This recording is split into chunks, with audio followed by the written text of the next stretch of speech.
চরে বসে রাঁধে চোখে তারে লাগে ধোঁয়া। ছন্দটা মিলছে? সমস্যাটা হয় বাচ্চাগুলোকে পড়াতে গিয়ে।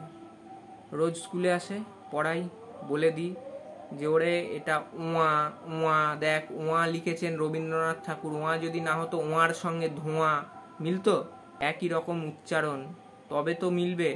চরে বসে রাঁধে উয়া চোখে তার লাগে ধোঁয়া, উয়া বলবি, এটার উচ্চারণ উয়া। আর ওখানে খিদে পায় খুকি ইয়ো, তার সঙ্গে শুয়ে কাঁদে কিয়ো কিয়ো, বলে দিই। ওরা বাড়ি যায়, যথারীতি সেই যে প্রাইভেট আছে আপনারা জানেন, বা তাছাড়া বাড়িতে যেখানে পড়ে সেই আবার পুনর্মূষিক ভাব ওইটা পড়েই পরের দিন আবার আসে। কি করব, নিরুপায়।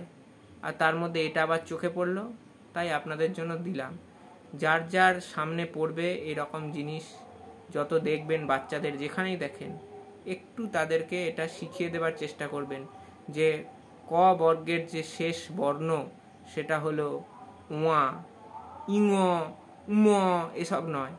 আর চ বর্গের যেটা শেষ বর্ণ সেটা হলো ইয়।